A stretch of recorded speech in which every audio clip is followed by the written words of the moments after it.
ಹಾರ್ಮುಜ್ ಜಲಸಂಧಿಯಲ್ಲಿ ಅಮೆರಿಕದ ಬೃಹತ್ ಯುದ್ಧ ನೌಕೆಗಳನ್ನ ಇರಾನ್ನ ಪುಟ್ಟ ಕ್ಷಿಪಣಿ ದೋಣಿಗಳು ನಿಜಕ್ಕೂ ತಡಿಬಲ್ವಾ? ಸೌದಿ ಅರೇಬಿಯಾ ಮತ್ತು UAE ದೇಶಗಳು ಈಗ ಅಮೆರಿಕವನ್ನ ಬಿಟ್ಟು ಚೀನಾದತ್ತ ಮುಖ ಮಾಡ್ತಾ ಇರೋದು ಜಾಗತಿಕ ರಾಜಕೀಯದ ಹೊಸ ಬದಲಾವಣೆನಾ ಇದು? ಅಮೆರಿಕದ ಆರ್ಥಿಕ ದಿಗ್ಬಂಧನಗಳ ನಡುವೆನೂ ಇರಾನ್ ಅಷ್ಟೊಂದು ಭಾರಿ ಪ್ರಮಾಣದ ತೈಲವನ್ನು ಚೀನಾಕ್ಕೆ ರಫ್ತು ಮಾಡ್ತಾ ಇರೋದು ಹೇಗೆ?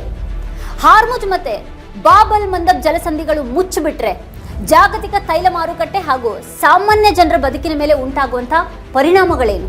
ಇತ್ತ ಇರಾನ್ ಬಿಕ್ಕಟ್ಟು ಜಗತ್ತನ್ನೇ ಆವರಿಸಿರುವಾಗ ಅಮೆರಿಕ ಅಧ್ಯಕ್ಷ ಟ್ರಂಪ್ ಅವರ ಮಾನಸಿಕ ಸ್ಥಿತಿ ಮತ್ತೆ ನಾಯಕತ್ವದ ಬಗ್ಗೆ ಸ್ವತಃ ಅಮೆರಿಕದಲ್ಲಿ ಚರ್ಚೆ ಶುರುವಾಗಿರೋದು ಯಾಕೆ?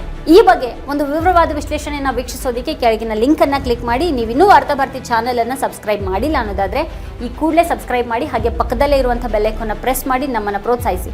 ಮತ್ತೆ ನಮ್ಮ ಎಲ್ಲ ವಿಡಿಯೋಗಳನ್ನ ಮಿಸ್ ಮಾಡದೇನೆ ಕೊನೆವರೆಗೂ ನೋಡಿ. ಅದರ ಕುರಿತಾಗಿ ನಿಮ್ಗೆ ಏನು ಅಭಿಪ್ರಾಯಗಳಿದೆ ಅದನ್ನ ವಿಡಿಯೋ ಕೆಳಗಡೆ ಕಮೆಂಟ್ ಮಾಡಿ ನಮಗೆ ತಿಳಿಸಿ.